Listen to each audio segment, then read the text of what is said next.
Jadi apapun yang kita hadapi, yakinlah satu hal yang pasti, firman berkata orang percaya pasti menang. Jadi yang harus kita pegang sehingga membuat kehidupan kita lebih bersemangat lagi. Kadang-kadang hidup ini kita bisa mengalami stagnan, ya, mengalami kemerosotan, mengalami down.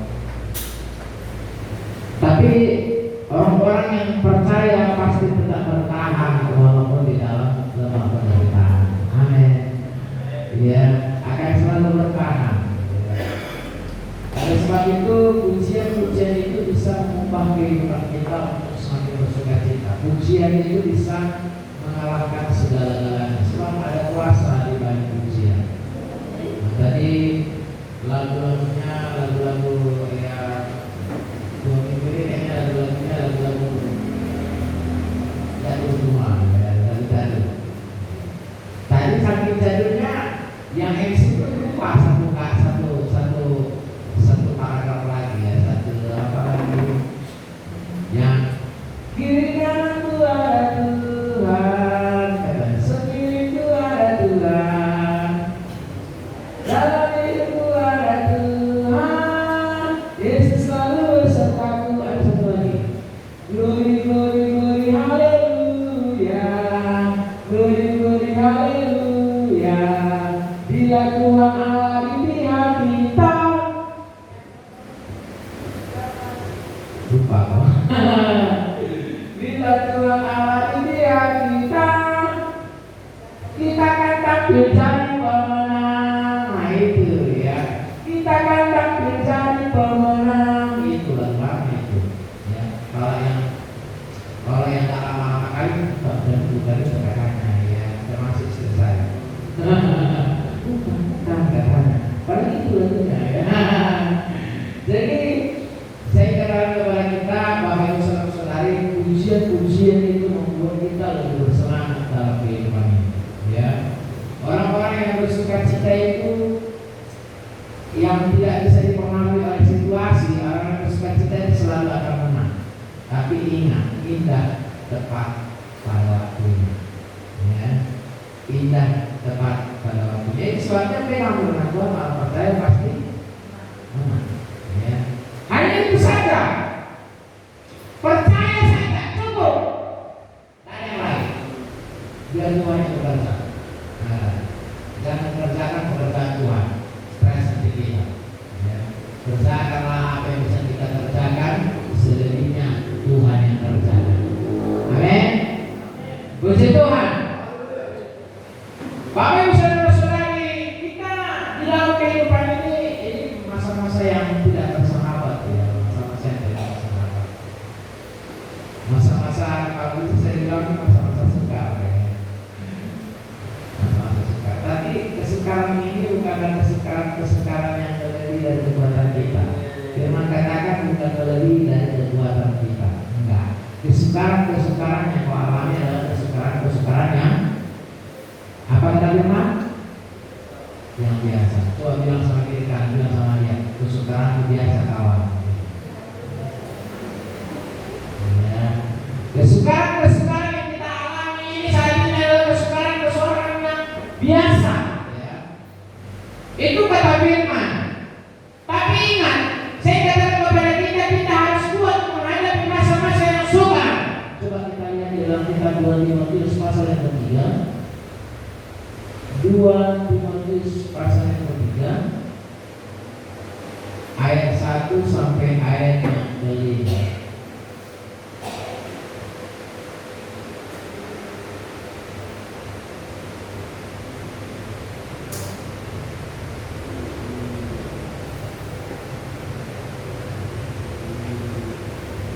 Timotius 3 ayat 1 sampai ayat 5. Kita katakan secara kesimpulannya, jangan orang kita semua berdiri dengan jujur hari ini keadaan manusia pada akhir zaman. Saya akan baca ayat 1, Bapak Ibu saudara baca 2 dan secara bergantian sampai ayat yang ke-5. Ketahuilah bahwa pada hari-hari terakhir akan datang masa yang sukar.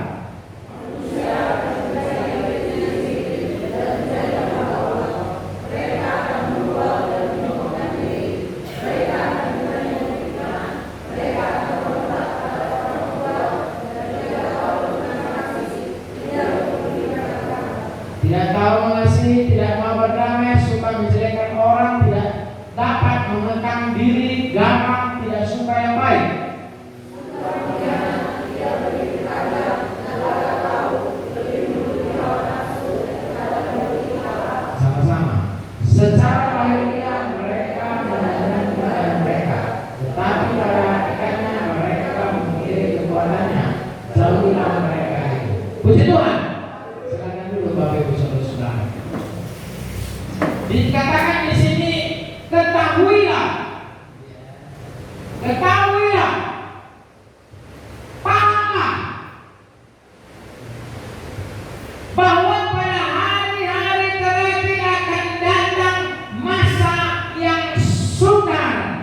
sekarang ini banyak kali ya, yang aneh-aneh tentang peperangan, tentang apa semuanya.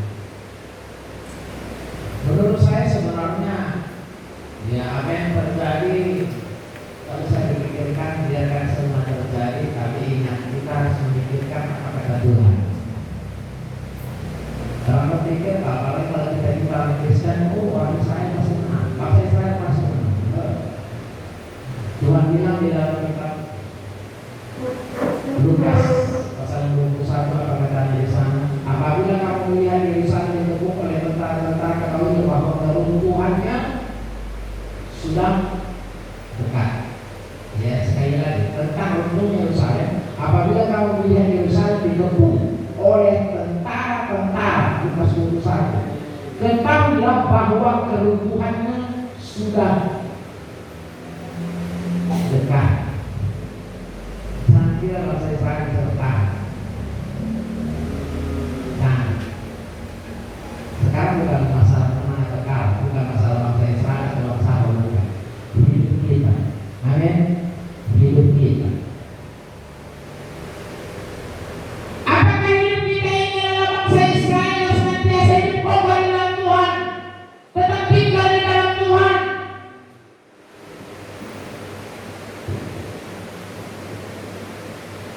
Saya sudah pernah katakan, sangat terlalu gampang kita untuk sakit hati. Orang kalau yang mengasihi kita, sekalipun kita melakukan kesalahan, kesilapan, dia tetap mengasihi kita. Dia tetap menyayangi kita. Kita lakukan yang baik. Tapi kalau orang yang membenci kita, sekalipun yang kita lakukan, dia akan tetap membenci kita. Sebagaimana pun kita mengasihi dia, dia tetap membenci kita.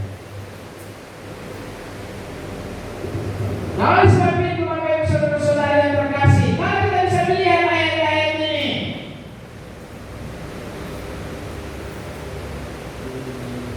Di dalam firman Tuhan pada hari ini dia berkata bahwa masa-masa sukar itu, yang ayat kedua sampai ayat yang kelima, ciri-ciri masa yang sukar pada setiap diri manusia.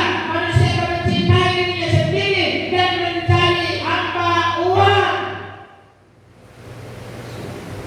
Mencintai diri sendiri, mengutamakan diri sendiri, tidak lagi mementingkan kehidupan orang lain, tidak lagi mengutamakan akan orang lain, tapi mengutamakan diri sendiri, egois.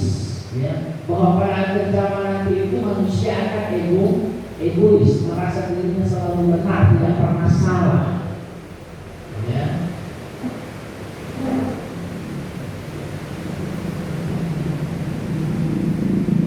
Mencintai diri sendiri, mengasihi diri sendiri. Padahal kalau berbicara tentang mengasihi,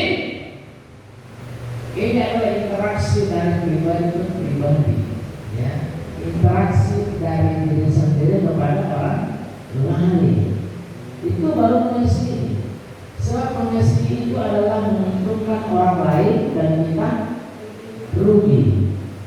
Itu mengasihi, Bapak Ibu Saudara. Ya. Tapi berbeda pada kejangan nanti kesukaran itu, bahwa manusia itu akan mencintai diri sendiri, mencari hamba uang, apapun yang dilakukan semua hanya karena uang. Datang ke gereja, datang beribadah, semua hanya karena uang. Kenapa? Tuhan bilang, kita bilang kata sekali kita, rajinlah mau beribadah supaya memberkati kau. Nah, ya kan? Itu saja berkah. Ya. Rajinlah kau memberi, rajin kalau seperti ini supaya diberkati kau. Wah, salah. Salah. Konsep kebenarannya bukan seperti itu, Bapak Ibu Saudara-saudara. Sekarang pun kita lakukan pengorbanan atau apapun itu, mengasihi orang lain, berkorban buat Tuhan, itu lakukan seperti untuk Tuhan. Melakukannya hanya karena kita mengasihi Tuhan, mencintai Tuhan.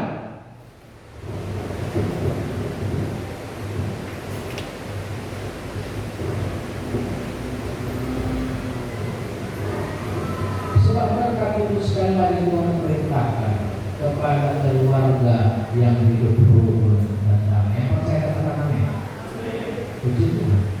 Tuhan berubah. Tidak gampang menghadapi rasa suka. Masa-masa yang suka tidak gampang.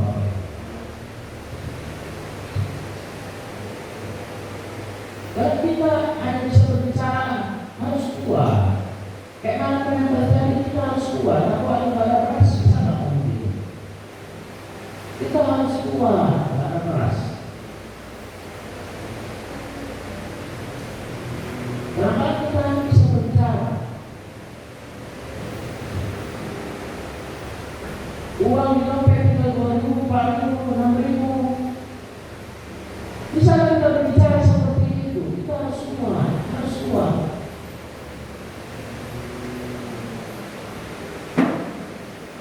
Bisa, tapi bisa ketawa, ya, ketawa, bahagia dalam menjalankan semuanya itu bahagia, ya.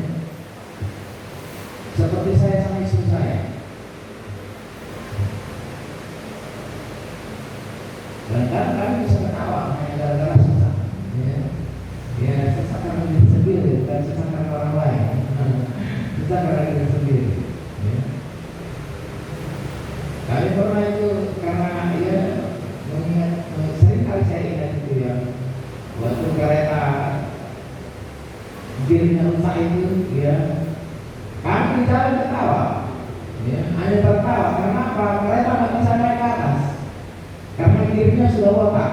Digas, semakin digas, memang berputar rantainya, katanya, tapi ya bannya nggak ditarik karena itu sudah mundur. Yang salah ketawa, saya pikir ya, aduh, bisa orang sama istri, biar agak sedikit urusan dia. Ya, dulu sekali dia kayaknya sama aku, buntut lo, dasar buntut, mok kau katanya, sekarang udah lain. Ya, sekarang aku bilang sama dia, kau buntut sekarang. Kau buntut, aku nggak buntut lagi. Ya, kami berbahagia. Walaupun apapun yang terjadi, walaupun di dalam keadaan sakit, tapi kami berbahagia. Nah, itu sebabnya saya katakan kepada kita, tenang satu kata, bahwa orang percaya pasti menang, maka hidup kita pasti berbahagia. Itu aja. Dan yang lain, Bapak Ibu Saudara-saudara, kalau tadi dibilang manusia mencintai dirinya sendiri, mereka akan membuat dan menyombongkan diri, mereka akan menjadi pembina. Sombong, suka memfitnah, mereka akan berontak terhadap orang tua. Berontak terhadap orang tua. Ini kerjaan nanti akan seperti ini. Itu sebabnya kita akan persiapkan anak kita untuk tidak mengalami pemberontakan atau mengalami hal yang seperti teman-teman katakan hari ini. Mendekatkan diri kepada Tuhan, berserah kepada Tuhan, membawa keluar dari pikiran kepada Tuhan, sehingga apa? Terdengar di firman Tuhan. Apa kata firman Tuhan? Bahwa keturunan orang benar, keturunan orang benar, gagah perkasa di bumi ini. Itu kata firman Bapak Ibu Saudara. Terhindar dari kesombongan, terhindar dari pembina. Mereka akan berontak terhadap orang tua dan tidak tahu terima kasih, tidak memperdulikan agama. Siapa yang buat? Siapa yang buat Bapak Ibu Saudara?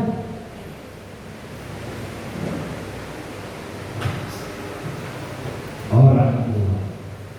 Ya, orang tua. Kenapa orang tua? Karena berkata keturunan orang benar. Ya kan? Siapa? Keturunan. Oh, anak. Keturunan itu anak. Keturunan siapa? Keturunan orang benar. Bahwa keturunan orang benar itu di atasnya. Benar itu siapa? Orang tua. Harus benar. Benar dalam hal apa? Dalam hal perbuatan? Bukan. Tapi benar dalam apa? Dibenarkan oleh Tuhan. Ketika dibenarkan oleh Tuhan, kita datang kepada Tuhan, setia kepada Tuhan, bersekutu kepada Tuhan, memperdalam firman Tuhan, berdoa selalu di dalam Tuhan. Ini semua hal yang sehat, Bapak Ibu.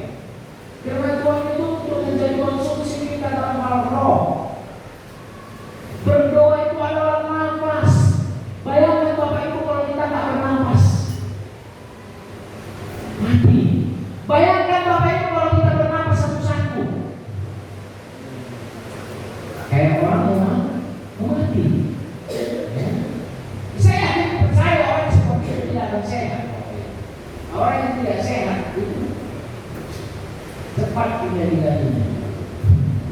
Bukan tubuhnya yang kendalikan, tapi rohnya. Sudah mati rasa. Sehingga apa? Sehingga dia tidak bertanya orang lain, sehingga dia melompokkan diri, sehingga apa? Sehingga dia menjadi hamba uang, sanggup tinggalkan Tuhan hanya karena apa? Hanya karena uang. Sanggup tinggalkan Tuhan hanya karena apa? Hanya karena teman seduri. Ya. Banyak sekarang ini orang malah banyak.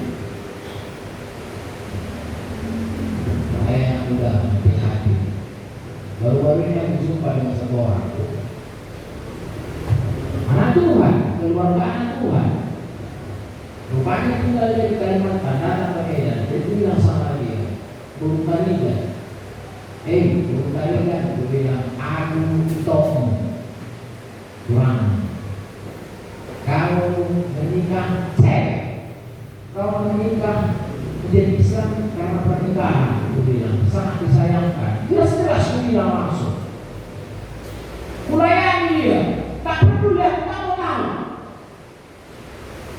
Firman Tuhan bilang aku jalan kebenaran dan hidup, tidak ada yang sampai kepada Bapa kalau tidak melalui Anak. Islam atau Kristen ini tidak bawa kita masuk surga. Yang bawa masuk surga hanya satu, Yesus namanya. Beliau sama. Macam aku cerita akhirnya apa dia meneteskan air mata. Gak ada penyesalan, beliau jangan menyesal. Yang ada harus pembaharuan. Orang tuanya mendengar, orang tuanya juga menangis. Itulah perkumpulan gua kata puji Tuhan. Aku bilang sama anaknya dulu ini, pulang nanti kau dari sini karena meninggal bapaknya. Pulang dari sini berdua kau, jangan kau tinggalkan langsung agama. Doakan suami waktu tidur, tumpangkan mandi dia. Anaknya tetap Kristen, dia cuma Kristen sama suaminya.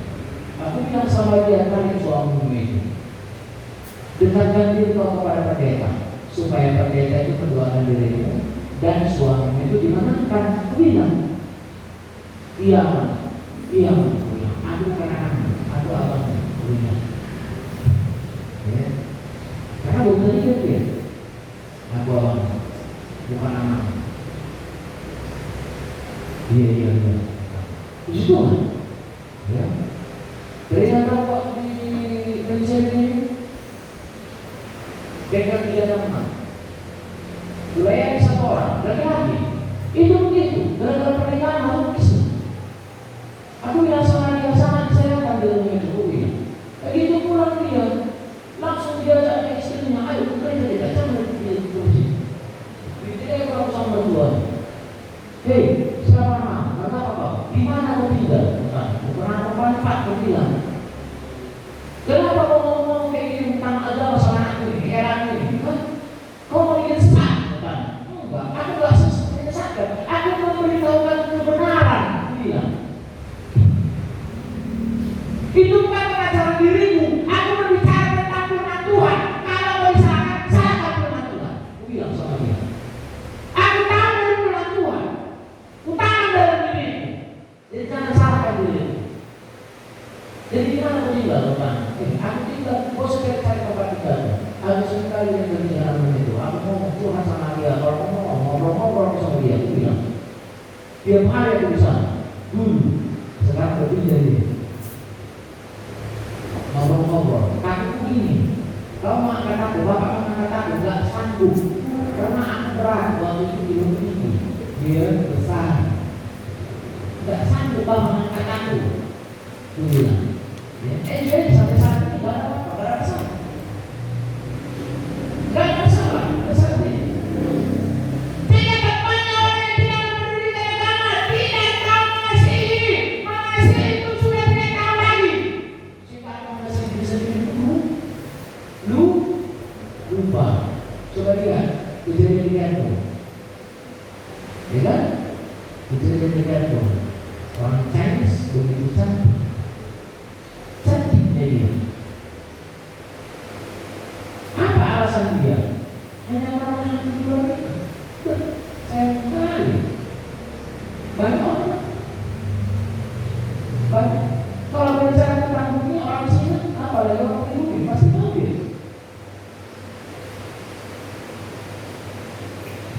Tapi karena apa? Karena pada akhir zaman itu kita katakan tidak tahu dengan mengasihi. Semua firman Tuhan ini akan terdengar di Bapak Ibu Saudara-saudara bahwa manusia itu tidak akan tahu dari mengasihi, tidak mau berdamai, sulit kan untuk berdamai, payah. Terus sekarang kalau untuk berdamai itu berat. Dia yang mulai, dia yang bikin. Enak aja minta maaf.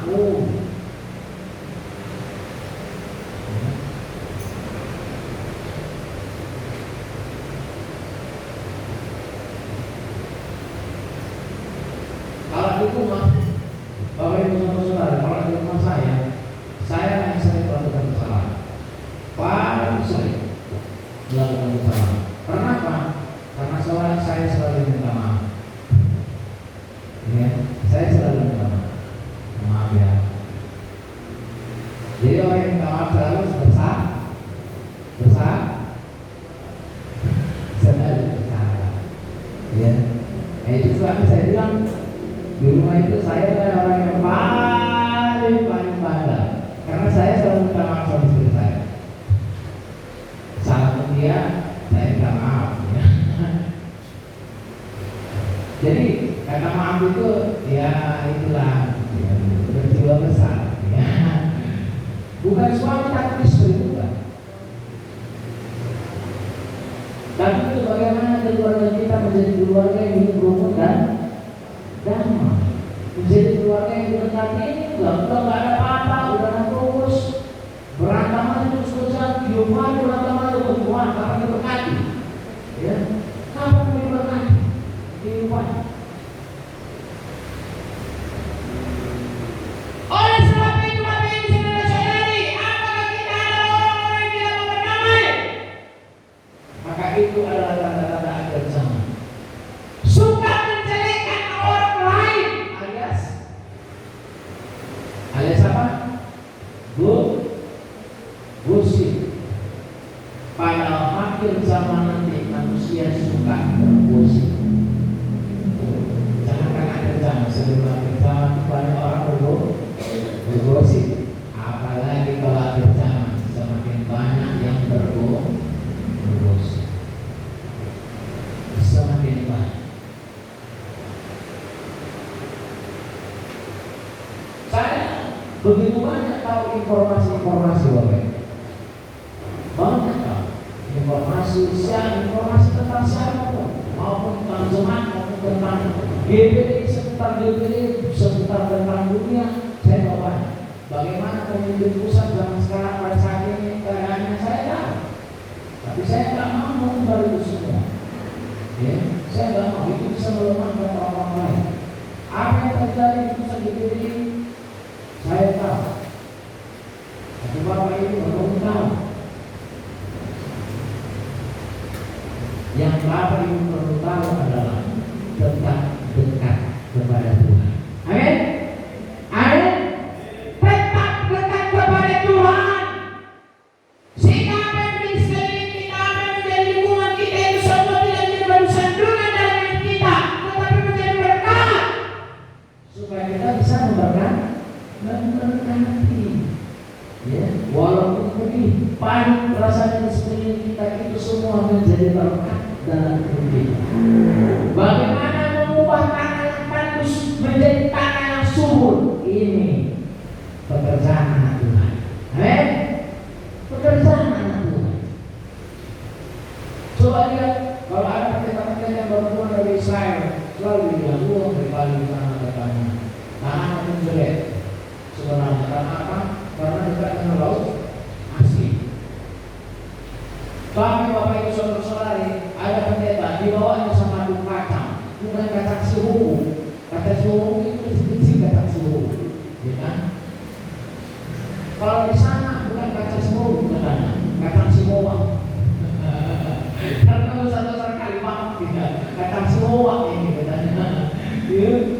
Dua dia bisa sebesar ini satu. Jadi dua gini letek. Dia letek. Ini bukan. Dimakan tahu. Kacang tangan besar-besar yang bangun. Ya. Saya sudah makan. dibawa Bapak Pendeta asli anggur dari sana. Ada 2 botol. Akhirnya waktu mengisi pertemuan kudus, cicip-cicip, wah enak kali memang anggur saya ini. Sekali lagi, wah enak sedikit di karantina sedikit ada. Wah enak, sedikit lagi lah, masih banyak ini. Kadang-kadang ini saya, aku minum katanya. Nah ini lagu yang sedap kayak hawa jadinya. Ada tertawa hawa yang menarik ya, menarik perhatian. Enak banget memang orang-orang Israel yang bikin anggur bilang, coba dulu sedikit. Enak, coba sedikit lagi lah. Nggak nampak itu ada ini. Lihat semua, 7 pekerjaan 7-7-nya minum anggur. Habis 1 botol. Pak Pendeta, lihat. Masih 1 minggu kok udah habis semua. Sopan ini. Mulai dari yang muda sampai giginya ompong. Ya, karena sampai yang tertua ada. Ya.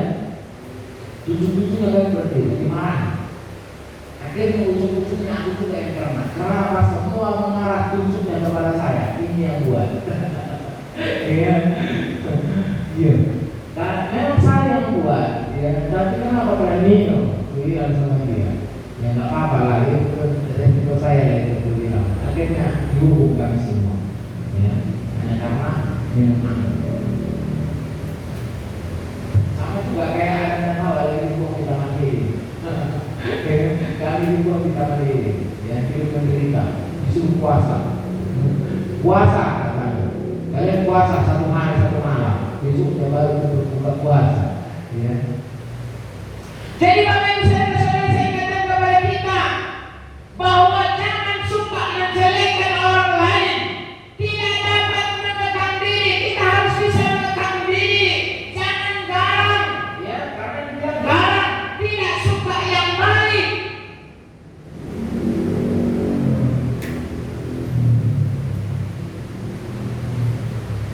Tidak suka dengan hal yang baik, suka mengkhianat, tidak berpikir panjang, berlagak tahu, lebih menurut hawa nafsu daripada menuruti Allah.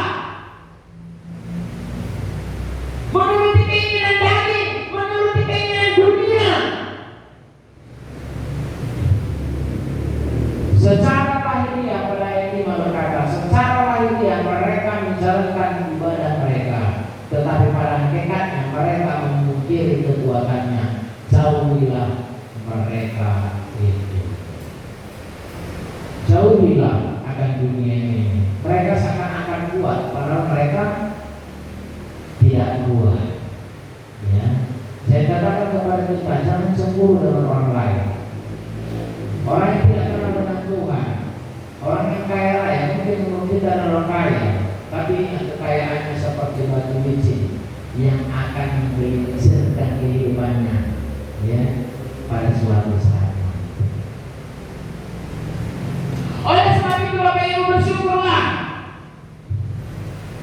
maka milikilah hubungan pribadi dengan Tuhan. Kita harus punya hubungan pribadi dengan Tuhan. Coba di dalam Mazmur pasal yang ke-84, Mazmur pasal yang ke-84. Ayat yang ke-4 sampai ayat yang ke-7. Mazmur 84 ayat 4 sampai ayat 7. Berbahagialah orang-orang yang diam di rumah Tuhan, di rumahmu, yang terus-menerus memuji-muji Engkau. Berbahagialah manusia yang kekuatannya di dalam Engkau, yang berhasrat mengadakan jihad. Apabila melintasi lembah Baka, mereka membuatnya menjadi tempat yang bermata air. Bahkan hujan pada awal musim menyelubunginya dengan berkah. Ayat yang ke-7. Maka berjalan makin lama makin kuat, hendak menghadap Allah di Sion. Bapak Ibu saudara-saudari, makin lama, kalau kita melihat ayat ini makin lama akan menjadi kuat. Anak-anak Tuhan itu kalau ada Tuhan di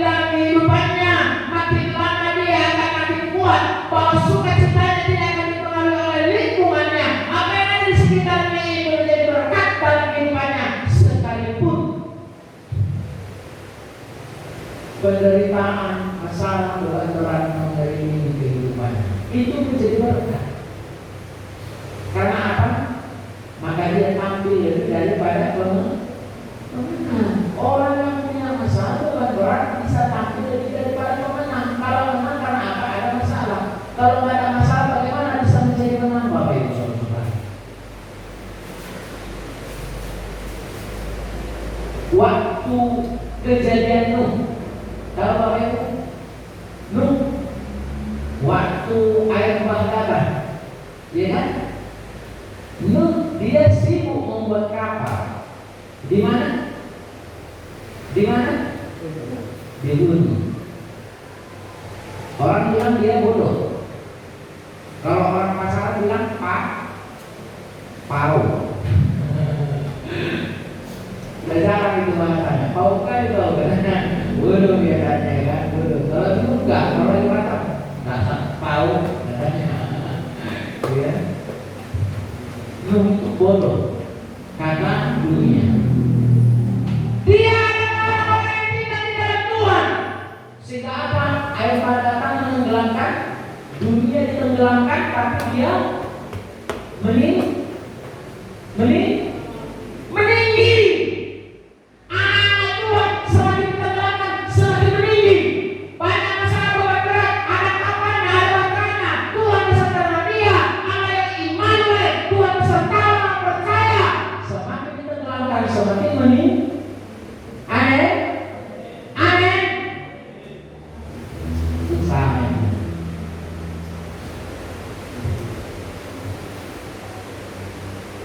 Betapa bahagianya, walaupun bilang dia bodoh amat, ya, bodoh amat bilang bodoh.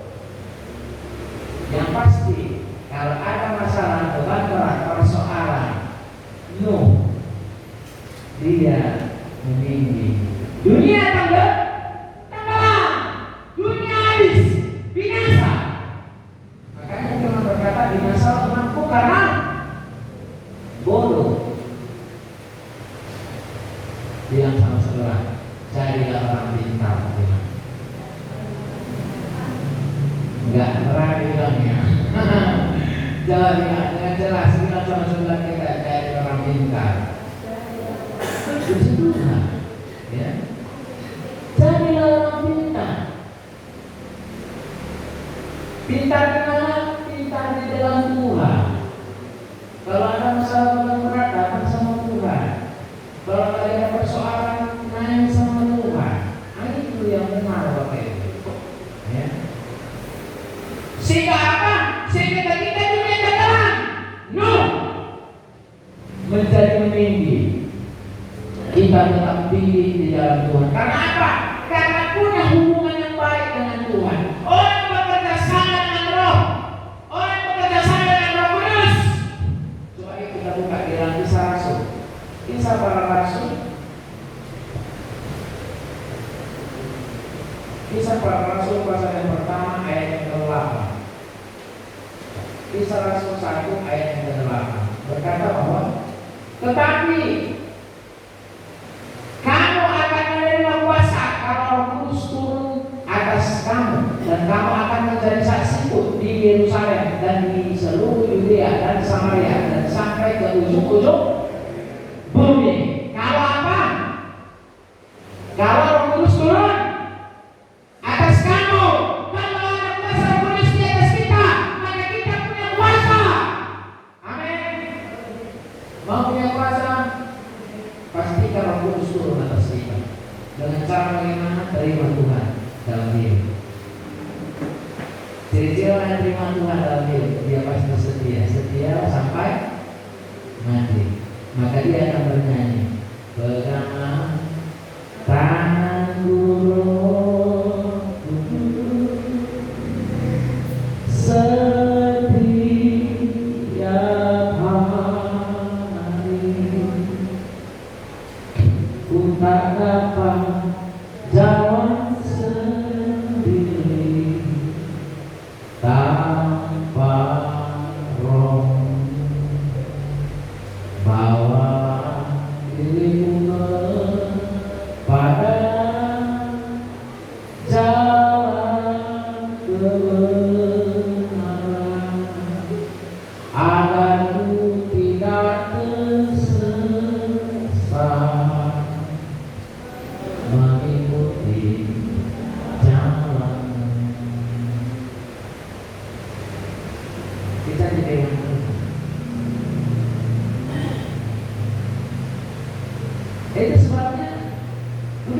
diri kita.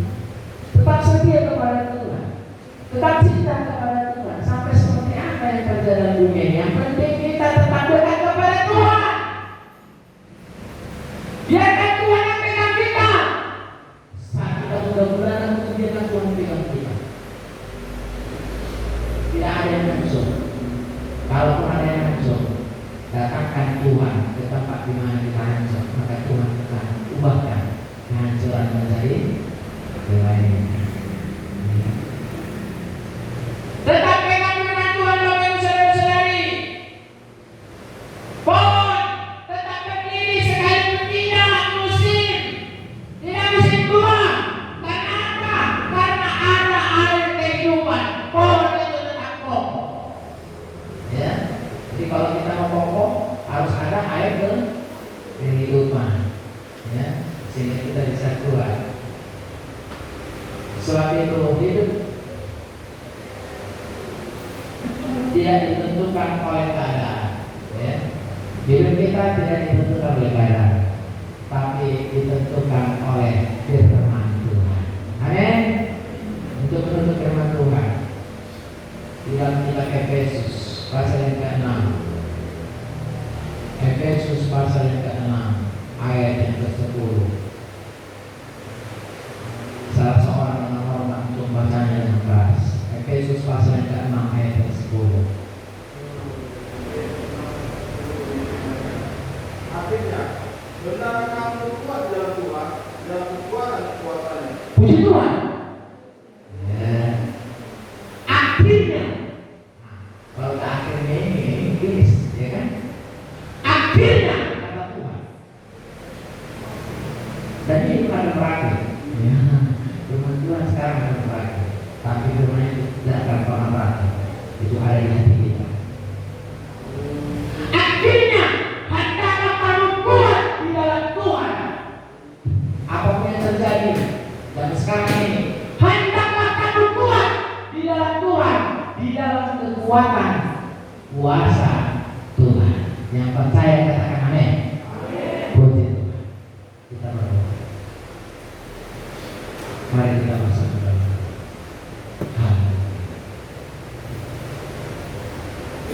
Biarkan Tuhan bekerja